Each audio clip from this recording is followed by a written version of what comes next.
உலக தமிழர்கள் அனைவருக்கும் வணக்கம். நியூஸ் 7 தமிழுக்காக நான் தேவேந்திரன்.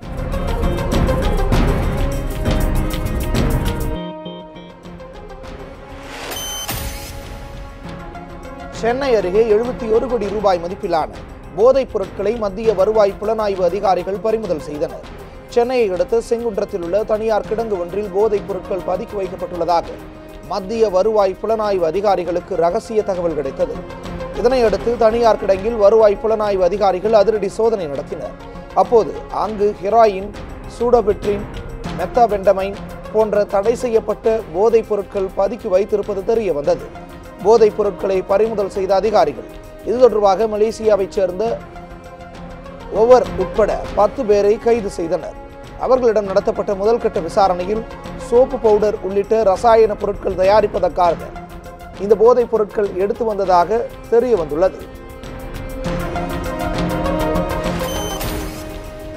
சேலம் மாவட்டம் காடையாம்பட்டியைச் சேர்ந்த இளைஞர் ஒருவர் மர்மமான முறையில் இறந்தது தொடர்பாக பாராலிம்பிக் தங்கப்பதக்கம் வென்ற மாரியப்பனிடம் விசாரணை நடத்தப்போவதாக போலீசார் தெரிவித்துள்ளனர்.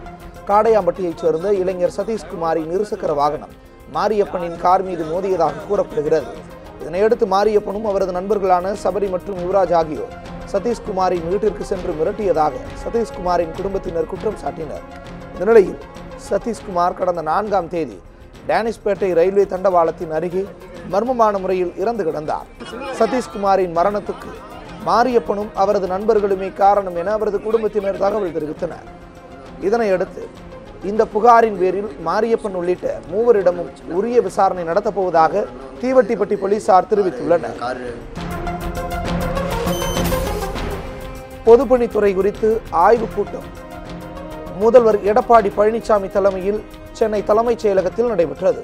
இந்த கூட்டத்தில் பொதுப்பணித்துறை செயலாளர் SK பிரபாகர், பொதுப்பணி தலைமை பொறியாளர், கண்காணிப்பு பொறியாளர் மற்றும் துறை சார்ந்த அதிகாரிகள் பங்கேற்றனர். இந்த கூட்டத்தில் 32 மாவட்டங்களில் பொதுப்பணித்துறை சார்பில் நடைபெற்று வரும் பல்வேறு திட்டப்பணிகள் குறித்து விரிவாக ஆய்வு மேற்கொள்ளப்பட்டது. பொதுப்பணித்துறை மீதான மானிய கோரிக்கை வரும் 28ஆம் தேதி நடைபெற உள்ள நிலையில் இந்த ஆய்வுக் கூட்டம் நடைபெற்றது குறிப்பிடத்தக்கது. குதிரை பேர அதிமுக ஆட்சியை மக்கள் துணையுடன் அகற்ற அணி திரள்வோம் என தொண்டர்களை திமுக செயல் தலைவர் மு க ஸ்டாலின் கேட்டுக்கொண்டுள்ளார். இது தொடர்பாக திமுக தொண்டர்களுக்கு அவர் எழுதியுள்ள கடிதத்தில், ஜனநாயக நடைமுறைகளுக்கு விரோதமாக செயல்பட்டு நம்பிக்கை வாக்கெடுப்பில் இந்த அரசு வெற்றி பெற்றது ஏற்கத்தக்கது அல்ல என்பதே மக்களின் குரலாக உள்ளதாக குறிப்பிட்டுள்ளார். ஆளும் கட்சியின் ஜனநாயக விரோத செயல்கள் குறித்து நீதிமன்றத்தில் திமுக முறையிட்டுள்ளதை சுட்டிக்காட்டியுள்ள ஸ்டாலின், இந்திய அரசியல் அமைப்புகளுக்கு உட்பட்ட அதிகார அமைப்புகளிலும் இது குறித்து முறையிட உள்ளதாக தெரிவித்துள்ளார். அனைத்தையும் விட மக்கள் சக்தியே மகத்தான சக்தி என்பதால் அதிமுகவின் குதிரை பேர ஆட்சியை மக்கள் துணையுடன் அகற்ற அணி திரள்வோம் என்றும், மக்கள் விரும்பும் திமுக அரசை ஜனநாயக நெறிமுறைகளின்படி விரைந்து அமைக்க சூளுரைப்போம் என்றும் அவர் கேட்டுக்கொண்டுள்ளார். கோவையில் மார்க்சிஸ்ட் கம்யூனிஸ்ட் அலுவலகத்தில் இன்று காலை மர்ம நபர்கள் பெட்ரோல் குண்டுகள் வீசி தாக்குதல் நடத்திய சம்பவம் பெரும் பரபரப்பை ஏற்படுத்தியுள்ளது. கோவை காந்திபுரத்தில் மார்க்சிஸ்ட் கம்யூனிஸ்ட் கட்சியின் மாவட்ட குழு அலுவலகம் அமைந்துள்ளது. இந்த அலுவலகத்தில் மர்ம நபர்கள் சிலர் பெட்ரோல் குண்டு வீசி தாக்குதல் நடத்தியுள்ளதை இன்று அதிகாலை அந்த பகுதி வழியாக சென்றவர்கள் பார்த்து அதிர்ச்சி அடைந்தனர். இதுகுறித்து உடனடியாக காவல்துறையினருக்கு தகவல் அளித்தனர். பெட்ரோல் குண்டு வீச்சில் அலுவலகத்தில் நிறுத்தப்பட்டிருந்த கார் மற்றும் கட்டடத்தில் மாட்டப்பட்டிருந்த பெயர் பலகை உள்ளிட்டவை சேதமடைந்திருந்தன. சம்பவம் குறித்து தகவல் அறிந்ததும் காவல்துறையினர் துணை ஆணையர் லட்சுமி உட்பட ஆய்வு செய்தனர். சம்பவ இடத்திற்கு மோப்ப நாய் வரவழைக்கப்பட்டும் விசாரணை நடத்தப்பட்டது. இந்த சம்பவத்தால் அப்பகுதியில் பரபரப்பு ஏற்பட்டுள்ளது. இந்த தாக்குதலின் பின்னணியில் மதவாத சக்திகள் இருக்கலாம் என மார்க்சிஸ்ட் கம்யூனிஸ்ட் கட்சியின் கோவை மாவட்ட செயலாளர் ராமமூர்த்தி குற்றம் சாட்டியுள்ளார். கோவையில் CPM கட்சி அலுவலகத்தின் மீது பெட்ரோல் குண்டு வீசப்பட்டதற்கு திமுக செயல் தலைவர் மு க ஸ்டாலின், இந்திய கம்யூனிஸ்ட் மாநில செயலாளர் முத்தரசன் ஆகியோர் கண்டனம் தெரிவித்துள்ளனர். மு க ஸ்டாலின் வெளியிட்டுள்ள அறிக்கையில், மாற்று கருத்துகளையும் கோட்பாடுகளையும் சகித்துக் கொண்டு அதற்கு ஜனநாயக ரீதியாக கருத்துக்களை பரிமாறிக்கொள்வதுதான் ஆக்கப்பூர்வமான அரசியல் என தெரிவித்துள்ளார். அதை விடுத்து வன்முறை செயல்களில் ஈடுபட்டு அச்சுறுத்தலில் தீய சக்திகள் முயற்சி மேற்கொள்வதை அதிமுக அரசு வேடிக்கை பார்த்து கொண்டிருக்க கூடாது என்றும் கேட்டுக்கொண்டுள்ளார்.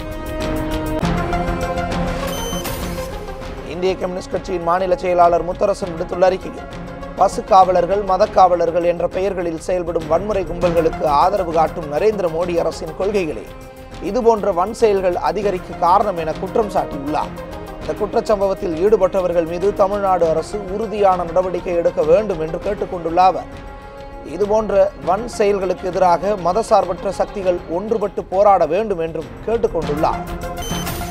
கன்னியாகுமரி மாவட்டத்தை தமிழகத்துடன் இணைக்க அரும்பாடுபட்ட நேசமணிக்கு சென்னையில் முழு உருவ சிலை நிறுவ வேண்டும் என்பன உள்ளிட்ட 5 அம்ச கோரிக்கைகளை வலியுறுத்தி நாடார் மக்கள் சக்தி இயக்கம் சார்பாக சென்னை வள்ளுவர் கோட்டம் பகுதியில் இன்று உண்ணாவிரத போராட்டம் நடைபெற்றது.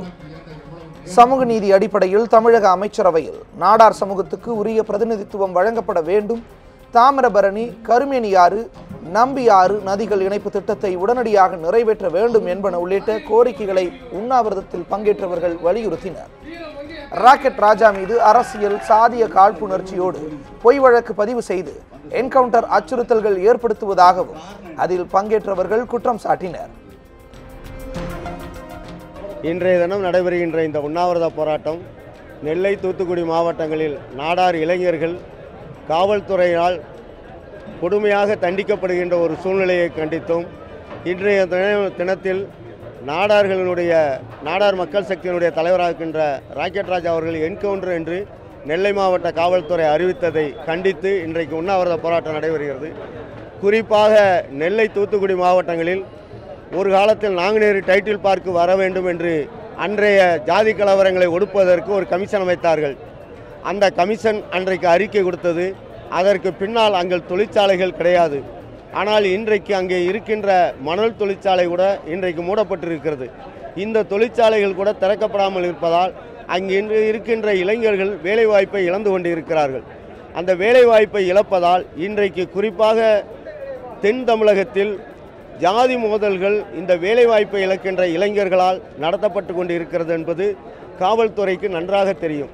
தமிழக அரசு இதை உடனே தடுக்க வேண்டும் என்றால் அங்கு வேலைவாய்ப்பை உருவாக்கி தந்து இன்றைக்கு நடைபெறுகின்ற இந்த ஜாதி மோதல்களை தமிழக அரசு தடுத்து நிறுத்த வேண்டும்.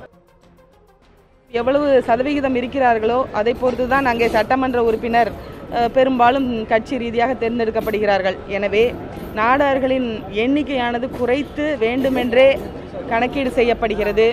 அது தவிர்க்கப்பட வேண்டும். எனவே நாடார்களுக்கு பெரும்பான்மையான ஒதுக்கீடு சட்டமன்ற தொகுதிகளில் கொடுக்கப்பட வேண்டும், அமைச்சரவையில் கொடுக்கப்பட வேண்டும்.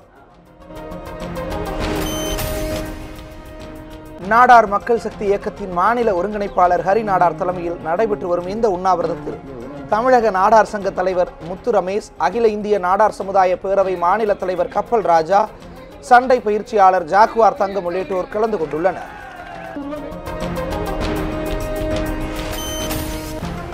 தூத்துக்குடி வடக்கு மாவட்ட திமுக பொறுப்பாளராக முன்னாள் அமைச்சர் கீதா ஜீவன் நியமிக்கப்பட்டுள்ளார்.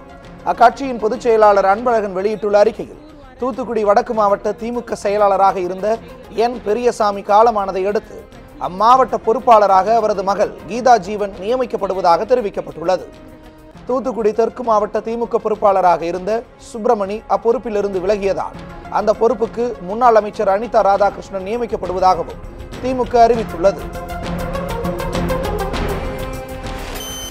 சத்தியமங்கலம் அருகே மதுக்கடைக்கு எதிர்ப்பு தெரிவித்து போராட்டத்தில் ஈடுபட்ட 243 பேர் மீது போலீசார் வழக்கு பதிவு செய்துள்ளனர். சத்தியமங்கலம் அடுத்த நேரு நகரில் அரசு பெண்கள் மேல்நிலைப்பள்ளி செயல்பட்டு வருகிறது.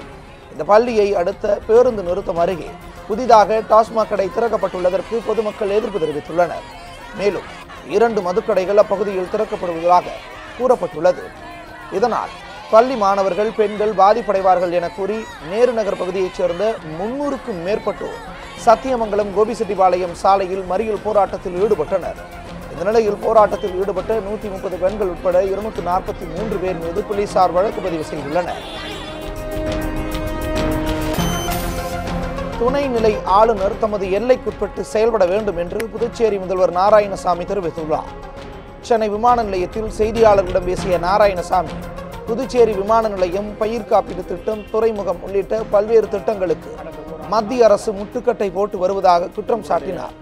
சட்டம் ஒழுங்கு, நிதி நிர்வாகம் உள்ளிட்டவை மாநில அரசின் உரிமை என்றும் அவற்றில் மத்திய அரசு தலையிடக்கூடாது என்றும் தெரிவித்தார். குடியரசுத் தலைவர் வேட்பாளர் குறித்து காங்கிரஸ் தலைவர் சோனியா விரைவில் வேட்பாளரை அறிவிப்பாரும் என்றார். புதுச்சேரி மாநிலத்தை பொறுத்த வரைக்கும் இது டெல்லி மாதிரி கிடையாது. புதுச்சேரி மாநிலத்தோடைய தனி அதிகாரம் இருக்குது எங்களுக்கு. டெல்லியை பொறுத்த வரைக்கும் சட்டம் ஒழுங்கு, நிலம், நிதி, அதிகாரிகளை வந்து கண்ட்ரோலில் வைக்கிறது பூரா வந்து மத்திய அரசாங்கத்துக்கு உண்டு. ஆனால் புதுச்சேரி மாநிலத்தை பொறுத்த வரைக்கும் நிலம், சட்டம் ஒழுங்கு, நிதி, நிர்வாகம் போன்றவெல்லாம் எங்கள் மாநிலத்தினுடைய அதிகாரத்தில் இருக்குது.